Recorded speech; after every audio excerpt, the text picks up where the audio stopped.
Bismillahirrahmanirrahim. Alhamdulillahi rabbil alamin. Wassalatu wassalamu ala asyrafil anbiya wal mursalin sayyidina wa habibina Muhammad wa ala alihi wa sahbihi ajma'in. Qala al-musannif al-imam al-habib al-allamah Ahmad bin Zain bin Alawi al-Habsyi rahimahullah, nafa'ana bi ulumih. Wa min dhalik a'ni husnal muhafazati ala as-salah al-mubadaratu biha. فأول الوقت رضوان الله وآخره عفو الله ويحافظ على الأذان للصلاة والإقامة لها فإنه إذا نودي للصلاة أدبر الشيطان كما في الحديث وليجانب الخواتر وحديث النفس بها ويهدر قلبه مع الله بالأدب والخشوع فكل صلاة لا يحضر بها القلب فهي للعقوبة أسرع كما في الأثر وفي الحديث ليس للعبد من صلاته إلا ما عقل منها وليستعين على ذلك بترك العجلة وبالتأني وإطالة الركوع والسجود وما بينهما فإن من لم يتم ركوعه وسجوده وخشوعه يعد سارقا كما ورد وتقول له صلاته ضيعك الله كما ضيعتني وتخرج سوداء مظلمة ويضرب بها وجهه كما ورد في الحديث أيضا ولا يحافظ على الجماعة في الصلوات الخمس فإنها تبدل على صلاته وحده ب27 درجة كما في الصحيح وما يتخلف عن الجماعة إلا منافق كما قاله Ibnu Mas'ud radhiyallahu anhu. Makna daripada kalam Al-Imamul Habib Ahmad bin Zain bin Alawi Al-Habsyi rahimahullah wa nafa'ana bi ulumih. Segera tunaikan salat di awal waktu.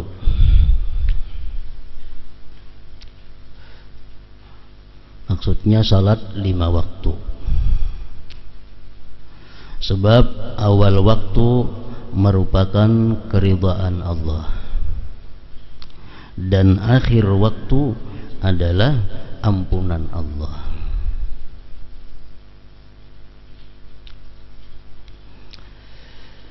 Hadis Rasulullah menyatakan fadlu awwalil waqti ala akhirih kafadlil akhirah ala dunya, rawahu Dailami. Keutamaan kelebihan sembahyang di awal waktu atas akhir waktu sama dengan keutamaan akhirat dan dunia. Ada lagi hadis mengatakan wasallu bi awwali waqtikum innallaha yudha'ifu lakum. Sembahyanglah kamu di awal waktu, sesungguhnya Allah melipat gandakan pahala bagi kamu.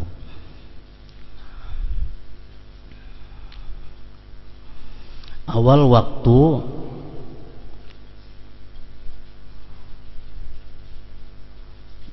masing-masing sembahyang mempunyai awal waktu dan akhir waktu. Dan sembahyang yang di awal waktu itu adalah kira-kira inya orang dahulu kadada memakai jam, jadi diperkirakan sembahyang kita itu berada di awal waktu kira-kira kadarnya lawasnya orang azan lalu kita makan minum, qadha hajat, berpakaian, bersuci, hanya sembahyang umpamanya itu masih berada di dalam awal waktu. Jadi pengertian awal waktu itu bukan artinya sembahyang itu tepat. Umpamanya zuhur jam 12:04 di situ mulai sembahyang, bukan itu maksudnya. Jadi misalnya jam 12:04 itu zuhur, orang azan, kita makan dulu. Untung makan minum, untung minum qadha hajat, untung qadha hajat berwudu, untung berwudu berpakaian. Hanya sembahyang itu masih dalam awal waktu, masih dalam awal waktu.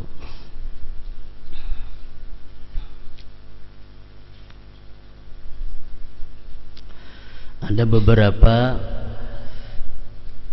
yang perlu diketahui mengenai awal waktu itu. Yang pertama, waktu zuhur. Waktu zuhur itu awal waktunya adalah mulai tergelincir matahari. Matahari itu tepat berada di tengah, ngarannya istiwa. Itu biasanya pukul 12. Nah, di saat pukul 12 siang itu kadadah hembayang. Kadadah hembayang. Itu ngarannya waktu istiwa. Kemudian timbul ada hembayang sedikit. Nah, walaupun sasinti umpamanya, itu berarti sudah masuk awal waktu zuhur. Jadi mengetahui awal waktu zuhur bisa dengan demikian, melihat matahari. Jadi misalnya kita tajak tungkat nang tegak, jangan miring, tajak tungkat, kayaknya jam 12 tungkat tuh kada bahembayang karena matahari pas di tengah-tengah. Kayaknya kemudian ada timbul hembayang sedikit. Misalnya tungkat yang kita tajak itu 10 sinti tingginya, ada kena hembayang sedikit walaupun setengah sinti, itu sudah masuk waktu zuhur. Awal waktu asar, mengetahui awal waktu asar. Jadi misalnya kita tajak tungkat yang kita tajak itu semitir tingginya, tegak. Karena bila sudah hembayang itu lebih daripada semitir, walaupun sedikit lebihnya, berarti waktu asar sudah masuk. Itu ngarannya awal waktu. Nah, sembahyang maghrib itu dimulai dengan tenggelamnya matahari. Tenggelam matahari maksudnya tenggelam sebagian matahari. Kalau tenggelam hanya sepanggal belum masuk waktu maghrib. Kalau sudah sebagian matahari tenggelam, hanyar itu masuk waktu maghrib. Waktu isya itu masuk dengan hilangnya cahaya kemirah-mirahan di ufuk situ. Sedangkan sembahyang subuh itu mulai awal waktunya adalah sejak terbit fajar shadiq. Nah, jadi mengetahui waktu sembahyang yang pertama caranya dengan demikian tadi. Dengan demikian langsung ngarannya itu. Yang kedua, cara mengetahui waktu sembahyang itu bisa dengan ijtihad. Artinya kita ijtihad dengan kebiasaan kita. Ini sudah orang punya kebiasaan. Umpamanya inya punya kebiasaan, kalau imbah sembahyang zuhur itu inya mengaji Quran 4 juz, biasa asar masuk. Itu sudah kebiasaan. Imbah zuhur mengaji 4 juz, asar atau kena hari. Itu sudah kebiasaannya. Nah, itu kawa diulah patukan. Andai kata suatu hari mendung kadada matahari, kada kawa kita maiti hembayang, nah itihi kebiasaan kita. Ini sekarang aku mengaji sudah 4 juz. Sedangkan hari-hari dahulu bila 4 juz ini aku mengaji berarti sudah asar. Nah, boleh kita pegang itu untuk melaksanakan sembahyang asar. Itu nang wirid. Boleh juga diulah alamat itu gawian. Umpamanya tukang jahit. Tukang jahit ini biasa kalau yang bersembahyang zuhur, aku bila tontong menjahit selambar selawar colok asar tuh. Nah, tontong mula selawar berarti masuk waktu asar. Nah, itu kebiasaan. Kebiasaan itu kalau diulah juga pedoman untuk melaksanakan sembahyang di awal waktu. Maghrib biasa kalau tuntong aku membaca 7 surah, membaca 7 surah, membaca ini, membaca itu, isya atau hari. Nah, sekarang waktu isya kawa ditentukan dengan kebiasaan tadi. Itu cara yang kedua untuk mengetahui awal waktu. Yang ketiga, cara mengetahui awal waktu itu adalah dengan hisab. Atau orang-orang yang ahli hisab, orang-orang yang mengetahui tentang keadaan bulan, sehingga mereka sudah bisa menentukan bahwa bila tanggal sekian zuhur jam 12 lewat sekian, asar jam 3 lewat sekian, maghrib jam 6 lewat sekian. Itu diambil dari orang-orang yang pandai ilmu hisab. Nah, jadi boleh beberapa macam cara untuk mengetahui sembahyang di awal waktu.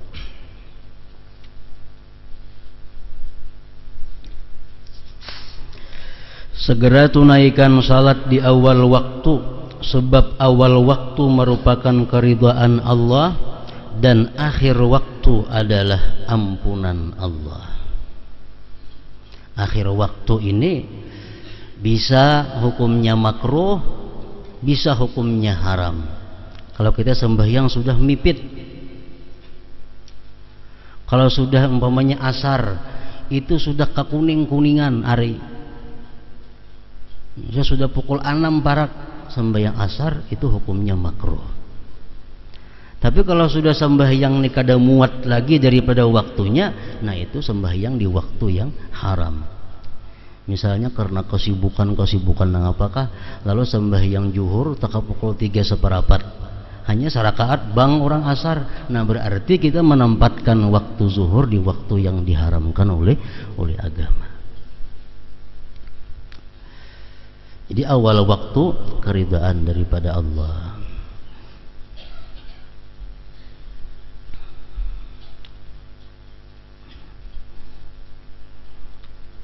Salah satu yang menunjang ibadah sembahyang itu diterima oleh Allah adalah awal waktu. Di samping lagi sembahyang berjamaah. Nah, sembahyang orang ini kada kakaruan bujur sembahyangnya. Tapi ini sembahyang di awal waktu itu ada pertimbangan oleh Tuhan, bisa diterima sembahyangnya. Karena ini menempatkan sembahyang di waktu yang diridhai oleh Allah Subhanahu wa taala. Nah, jadi kalau kita umpamanya sembahyang, contohnya bini-bini, ibu-ibu nang sembahyang kada terbiasa berjamaah, sembahyangnya sorangan di rumah, sudah kada dapat pahala jamaah, gantiannya usahakan sembahyang itu di awal waktu. Karena itu keridhaan Allah.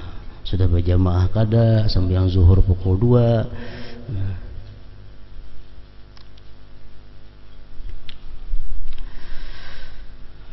jangan lupakan azan dan iqamah, sebab syaitan akan lari menjauhi jika diserukan azan, sebagaimana terdapat dalam sebuah hadis. Ini untuk laki-laki. Kalau sembahyang baik berjamaah atau sorangan, jangan ditinggalkan azan dan qamat. Kalau bini-bini cukup azan, cukup qamat, kada boleh azan. Jadi bini-bini sebaiknya sembahyang sorangan atau sembahyang berjamaah itu yang dibolehkan hanya iqamah. Azan itu kada boleh, karena itu khusus untuk laki-laki. Nah, sembahyang kita memakai azan sebelumnya, kemudian qamat, itu pun juga menunjang untuk diterima oleh Allah Subhanahu wa taala sembahyang kita. Itu pun merupakan pelengkap penyempurna sembahyang.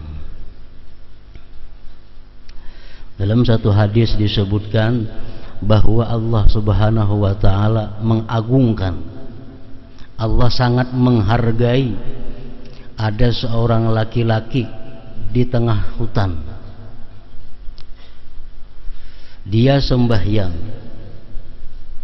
dengan azan dan qamat.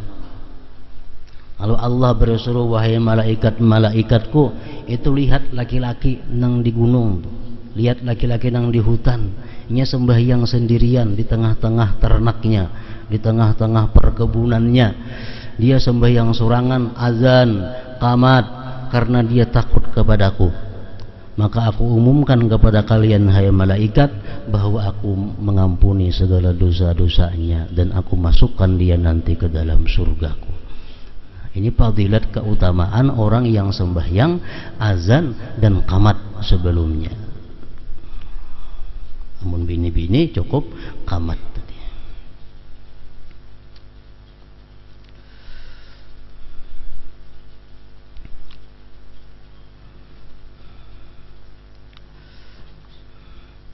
Fadilat daripada keutamaan azan dan qamat ini mesti diukur waktu. Kalau kita sembahyang azan sebelumnya qamat, kita ukur waktu kita cukup kada. Amun anggaran waktu kada cukup, kada boleh azan lawan qamat itu. Misalnya kita bangun guring subuh pukul 6 kurang 5. Lagi 5 menit habis waktu subuh. Baudu amun azan lawan qamat habis saya lagi. Kada boleh azan qamat, langsung kepada sembahyang fardu. Sebab syaitan akan lari menjauhi jika diserukan azan, sebagaimana terdapat dalam sebuah hadis. Jauhi segala bentuk bisikan hati dan percakapan hati. Hadisun nafsi ngarannya. Lakukan salat dengan khusyuk. Sebab salat yang tidak khusyuk akan lebih cepat menuju siksa Allah. Disebutkan dalam hadis, laisa lil abdi min salatihi illa ma'aqala minha. Seorang hamba tidak akan memperoleh pahala salat kecuali dari bagian yang ia mengerti, sadari. Hadis lain mengatakan, innal abda la yusallis salah la yuktabu lahu sudusuha wa la ushruha wa inna ma yuktabu lil abdi min salatihi ma aqala minha. Hadis mengatakan seorang hamba itu sembahyang tidak ditulis 1/6-nya, tidak ditulis 1/10-nya, hanya saja ditulis sembahyang itu bagi seorang hamba yang mana dia sadar dalam sembahyang itu, yang mana dia ingat kepada Allah di dalam sembahyang itu. Imam Hasanul Basri mengatakan orang yang sembahyang kada khusyuk itu bahwa dia sangat cepat mendapatkan siksa Allah Subhanahu wa ta'ala. Berapa banyak orang yang sembahyang namun tidak ada bagian dari sembahyangnya kecuali susah payah. Sebabnya kenapa? Karena dia lalai di dalam sembahyangnya itu. Maksudnya lupa, kada khusyuk dalam sembahyang.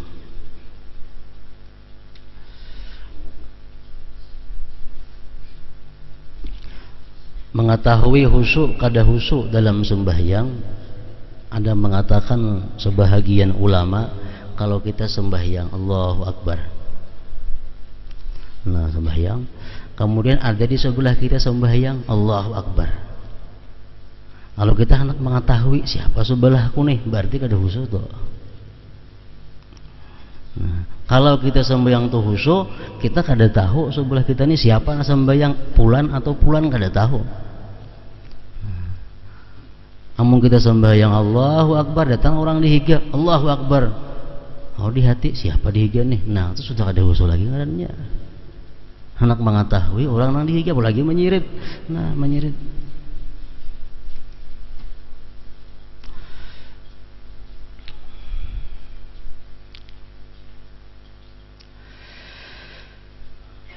Khusyuk di dalam sembahyang itu adalah mengetahui apa yang sebenarnya kita agungkan, apa yang sebenarnya kita sangat perhatikan. Itu bisa kita mengetahui dalam sembahyang kita. Kita nih apakah sangat memperhatikan anakkah, sangat memperhatikan dagangan kah, sangat memperhatikan bini atau laki kah, sangat memperhatikan jabatan kedudukan kah, sangat memperhatikan nang apakah, itu bisa kita kontrol dalam sembahyang kita. Nang apa nang paling banyak kita ingat dalam sembahyang, berarti itu nang paling kita utamakan dalam hidup kita. Orang nang hidupnya mengutamakan Allah Subhanahu wa ta'ala, dalam sembahyangnya pasti ingatnya kepada Allah Subhanahu wa ta'ala. Karena sembahyang ini adalah merupakan, menurut sebahagian ulama, merupakan cerminan daripada sakaratul maut. Dalam sakaratul maut itu apa nang kita pikirkan? Kalau orang-orang yang sudah selama hidupnya ini mengutamakan Allah, dalam sakaratul maut dia selalu ingat kepada Allah. Kalau orang yang kebiasaan hidup memikirkan dunia, dalam sakaratul maut pikirannya adalah dunia. Kayak apa daganganku, kayak apa anakku, kayak apa biniku, kayak apa rumahku, kayak apa motorku, kayak apa kebunku, kayak apa tukuku. Nah itu dalam sakaratul maut itu pikiran-pikiran orang yang hubud dunia. Kalau orang yang cinta kepada Allah, dalam sakaratul maut itu pikirannya adalah menuju kepada Allah. Sama dengan sembahyang. Orang yang cinta kepada Allah dalam sembahyang itu pikirannya ketahuan. Kalau orang yang ketuju kepada selain Allah dalam sembahyang pun ketahuan. Nah, kalau kita mengetahui diri kita kemana cintanya yang lebih besar. Seorang hamba tidak akan memperoleh pahala salat kecuali dari bagian yang ia mengerti, sadari.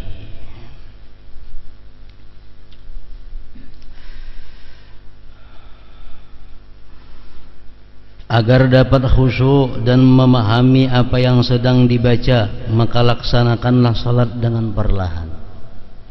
Dengan perlahan. Itu salah satu untuk bisa mendapatkan khusyuk dan tidak tergesa-gesa. Panjangkan rukuk, sujud dan gerakan-gerakan lainnya, termasuk usaha untuk bisa khusyuk. Sebab orang yang rukuk, sujud dan khusyuknya tidak sempurna akan dianggap sebagai pencuri oleh agama. Sebagaimana telah diriwayatkan dalam sebuah hadis menyatakan bahwa tahukah kalian orang yang namanya pencuri itu? Orang yang mencuri itu adalah orang yang mencuri dalam sembahyangnya. Rukuk sujudnya kada biris, khusyuknya kada biris.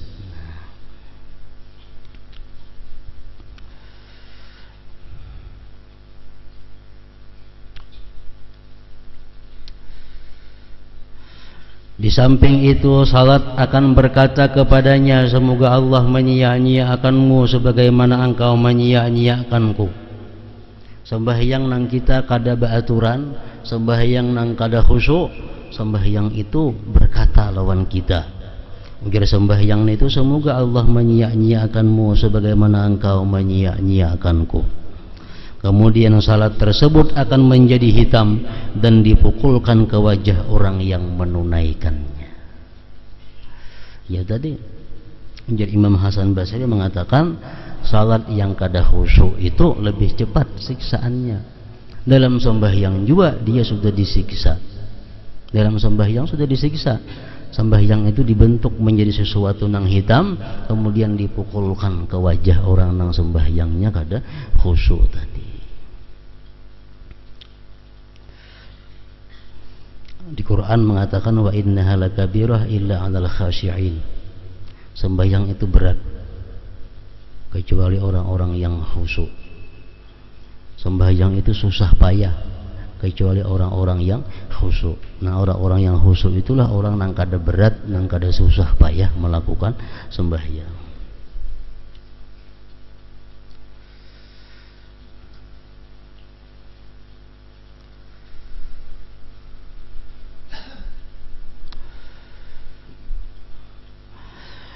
Seseorang hendaknya mengerjakan salat 5 waktu secara berjamaah. Sebab salat berjamaah 27 derajat lebih utama daripada salat sendirian. Salat berjamaah ini menurut pendapat yang mu'tamad di kalangan ulama mazhab Syafi'iyah itu adalah hukumnya fardu kifayah. Sembahyang berjamaah itu fardu kifayah. Artinya dalam satu kampung itu mesti ada orang sembahyang berjamaah dengan sekira-kira timbul syiar Islam. Amunnya di sekampungan tuh orang berjamaah dalam rumah-rumah aja. Di sini seperanakan berjamaah, sini seperanakan berjamaah, sehingga langgar kosong tetap kada gugur kefarduan berjamaah itu. Jadi sembahyang berjamaah itu fardu kifayah dan dilaksanakan di suatu tempat, nang di tempat itu timbul syiar Islam.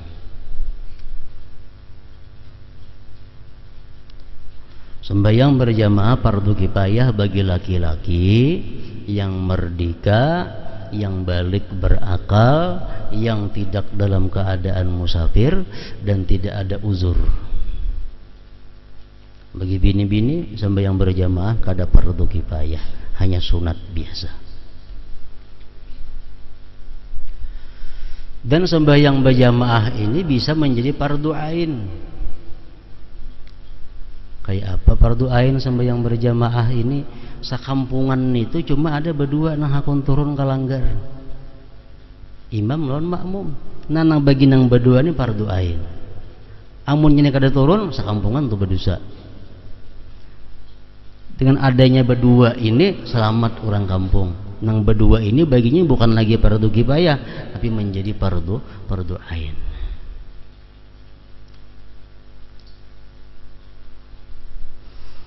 Jadi sembahyang berjamaah itu hukumnya ada fardu ain macam tadi. Sembahyang Jumat fardu ain.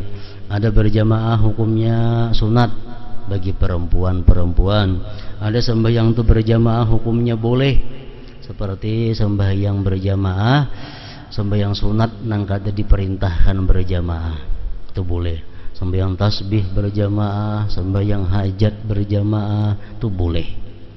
Kada sunat, kada fardu kifayah. Nah, ada lagi sembahyang berjamaah ini makruh hukumnya. Makruh hukumnya itu kalau si imam itu orang-orang yang punya i'tiqad bid'ah. I'tiqad bid'ah. Nah, itu makruh. Nang kelima, sembahyang berjamaah itu bisa hukumnya haram. Nang haram ini adalah kalau kita sembahyang berjamaah kita kehabisan waktu. Kalau kita sembahyang sorangan dalam waktu, nah kita ada boleh sembahyang berjamaah. Jadi sembahyang berjamaah itu pada dasarnya hukumnya adalah fardu kifayah bagi laki-laki nang balik berakal, merdeka, nang kada musafir dan kada uzur.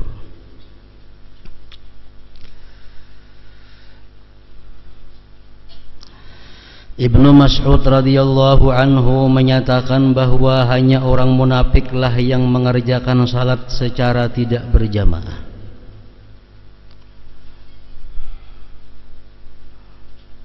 Di Madinah dahulu di zaman Rasulullah, di zaman para khulafaur rasyidin, kada sulit membedakan orang munafik dan orang yang beriman. Mereka membedakan di sembahyang Isya dan subuh. Karena orang munafik itu kada kawa berjamaah subuh lawan Isya. Maghrib kawa turunan. Kalau sudah Isya sedikit saja kawa lagi nang turun. Kalau sudah subuh kada ada sama sekali. Nah, jadi Ibnu Mas'ud ini mengatakan bahwa hanya orang munafiklah yang mengerjakan salat secara tidak berjamaah. Hadis Rasulullah mengatakan man sami'an nida falam yujib fala salatalah illa min uzrin wa may yatakhallafu anha illa munafiqun ma'lumun nifaq. Siapa yang mendengar azan kemudian dia tidak ikut salat berjamaah, maka tidak diterima Allah sembahyangnya kecuali ada keuzuran.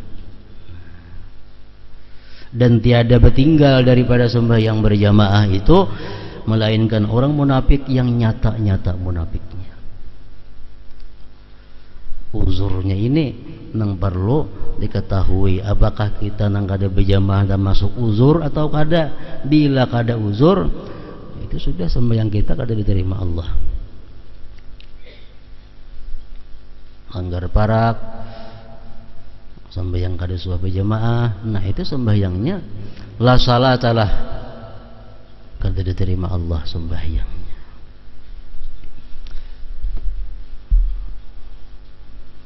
Uzur jamaah banyak yang menyebabkan kita boleh kada ke masjid, boleh kita kada halanggar. Bila kita ada uzur jamaah ini, kada dimasukkan kita dalam golongan orang-orang nang kada berjamaah. Oleh ulama-ulama fikih disimpulkan, pertama kita boleh kada sembahyang halanggar ke masjid hujan harinya.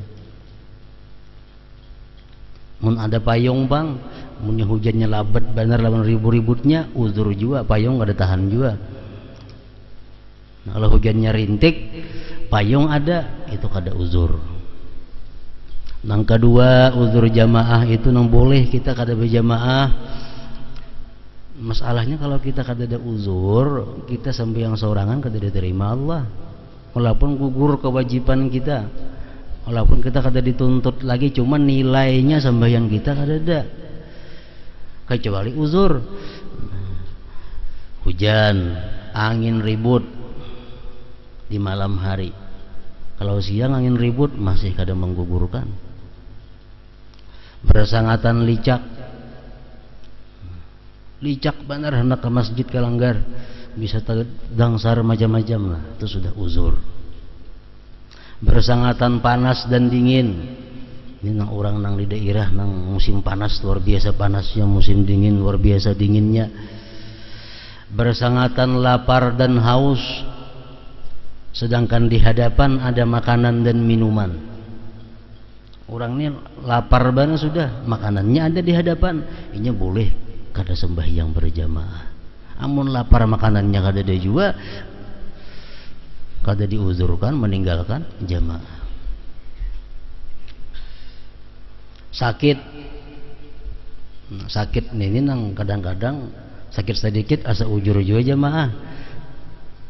Nah, ukuran sakitnya itu adalah ukurannya, kalau aku sembahyang sorangan sakitnya aku kawah aja husuk. Itu kalau sudah berjamaah aku kada kawa, terganggu, sakit kepala macam-macam. Nah, itu sudah uzur ngarannya jamaah. Sakit menyebabkan kita kada dituntut sembahyang berjamaah. Kalau sakit ini mengakibatkan kita kada kawa husuk sembahyang berjamaah, atau sakit ini kada kawa kita mendatangi tempat jamaah, itu uzur. Masyaqqatu maradin, musakkatnya garing.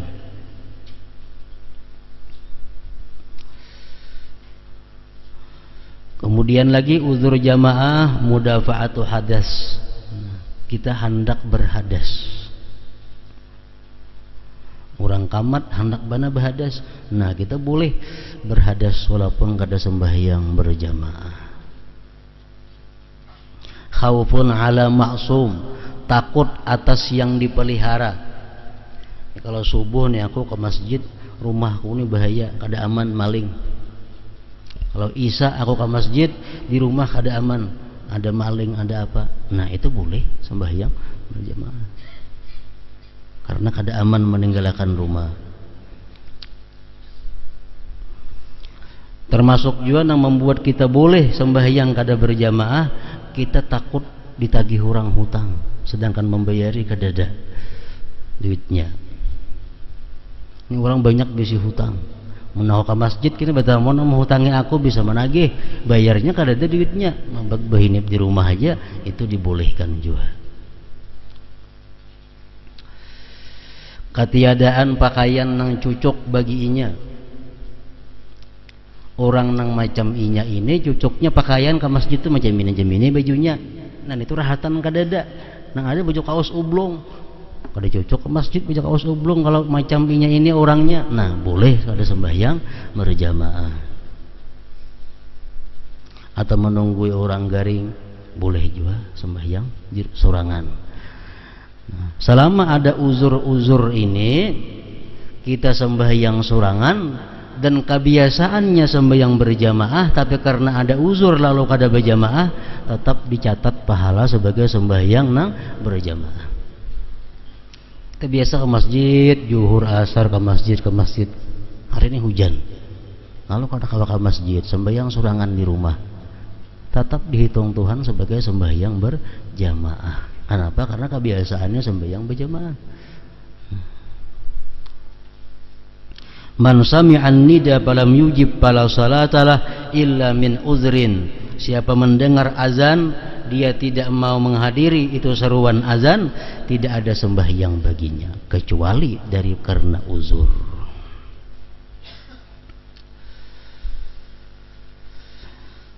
Rasulullah sallallahu alaihi wasallam bersabda, ala adullukum ala ma yamhullahu bil khataya wa yarfa'u bihi darajat, isbagul wudu' ala al makarih wa kathratul khuta' ila al masajid wa intidharus salah ba'da salah fadzalikumur ribat.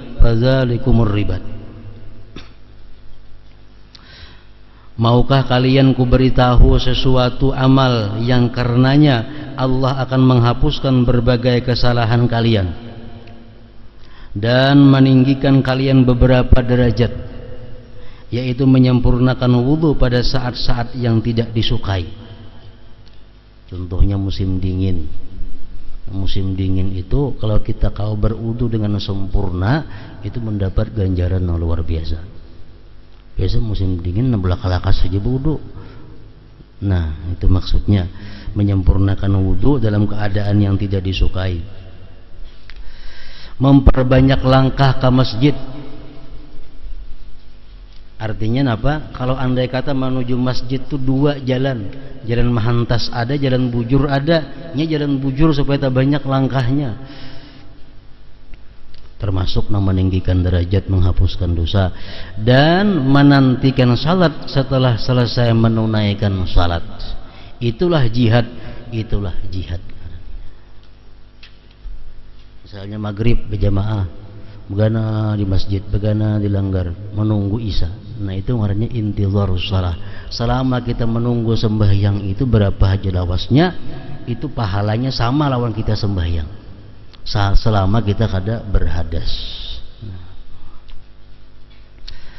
Hadis riwayat Tirmidzi, Malik dan Ibnu Majah. Innakum lan tazalu fi salatin man tazartumus salah. Sesungguhnya kalian dianggap salat selama kalian masih menunggu salat. Hadis riwayat Bukhari, Muslim, Ahmad dan Ibnu Majah. Inna bi kulli khatwatin ila shalah takfira sayyi'ah aw katba hasanah wa raf'a darajah. Sesungguhnya setiap langkah kaki menuju salat merupakan penghapus kejahatan atau catatan kebajikan dan kenaikan derajat. Rawahu Bukhari, Muslim, Abu Daud dan Ahmad. Di samping itu hendaknya dia berusaha mendapatkan saf awal, karena orang sembahyang di saf awal itu adalah merupakan termasuk di dalam doanya Rasulullah. Rasulullah mendoakan orang-orang yang sembahyang di saf awal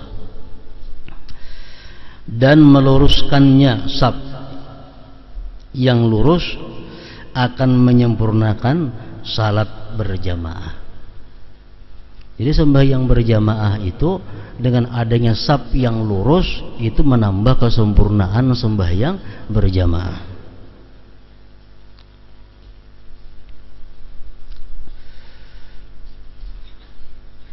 Jadi saf awal, saf nang pertama itu adalah saf nang paling utama di dalam sembahyang berjamaah, dan itu kada kau ditandingi oleh saf nang berikutnya. Saf pertama, walaupun kita berandak di sebelah kiri imam, walaupun kita berandak jauh daripada imam, tetap lebih baik saf pertama daripada saf kedua. Walaupun saf kedua itu parak lawan imam, walaupun saf kedua kita mendengar bacaan imam, walaupun saf kedua kita melihat gerak-gerik imam, tapi saf kedua andaknya lebih baik saf pertama. Walaupun jauh dari imam, walaupun kadang mendengar suara imam.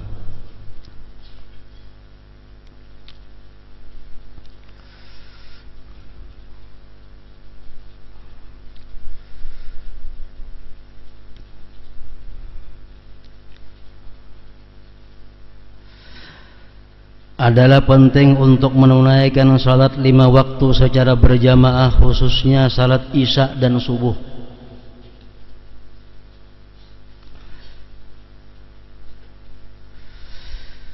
Barang siapa menunaikan salat isya berjamaah, maka ia seperti beribadah separuh malam.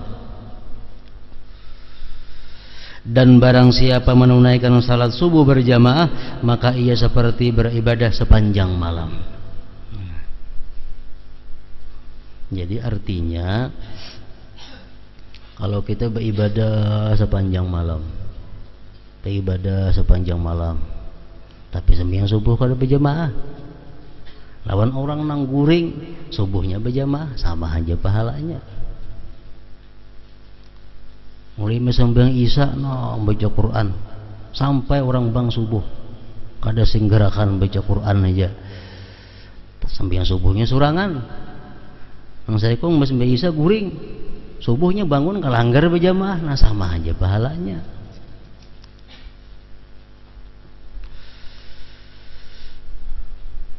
Barang siapa menunaikan salat subuh berjamaah, maka ia seperti beribadah sepanjang malam.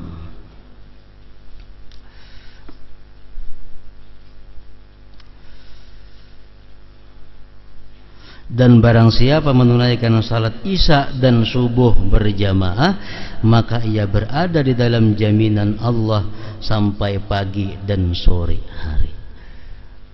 Jadi isyanya berjamaah, subuhnya berjamaah, di samping dapat pahala sama orang beribadah sama lamanan, dan ditambah lagi jaminan khusus dari Allah Subhanahu wa ta'ala.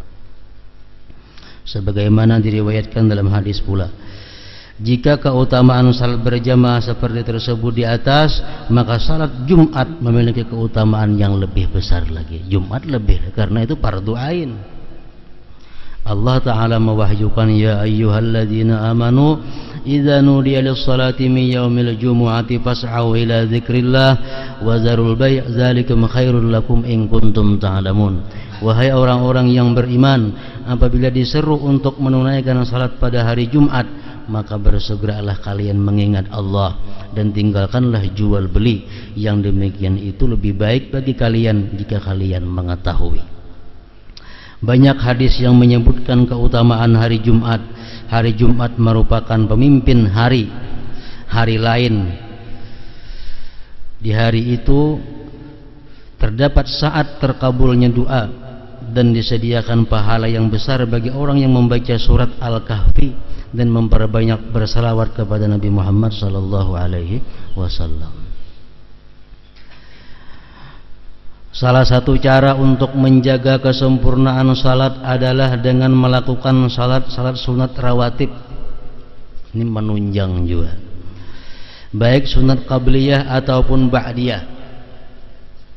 Khilaf ulama mana yang lebih afdal antara qabliyah lawan ba'diyah. Ada yang mengatakan qabliyah lebih utama daripada ba'diyah. Ada yang mengatakan ba'diyah lebih utama daripada qabliyah.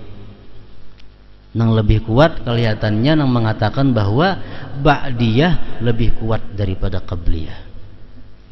Sembahyang ba'diyah itu lebih afdal daripada sembahyang qabliyah. Kenapa?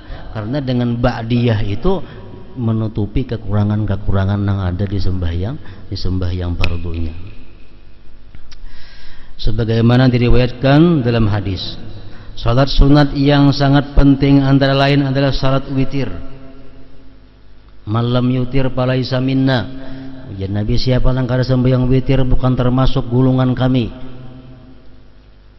Makanya sebagian ulama ada mengatakan bahwa salat witir itu hukumnya wajib, daripada saking kuatnya sunat sembahyang witir itu. Salat hari raya Idul Fitri dan Idul Adha, salat gerhana bulan dan gerhana matahari, salat istisqa minta hujan, salat duha, salat di antara maghrib dan isya, serta salat tasbih. Keutamaan salat sunat tersebut di atas telah masyhur. Dan yang paling utama dari semua itu adalah salatul lail, salat sunat di malam hari atau witir tadi. Witir termasuk salat sunat di malam hari.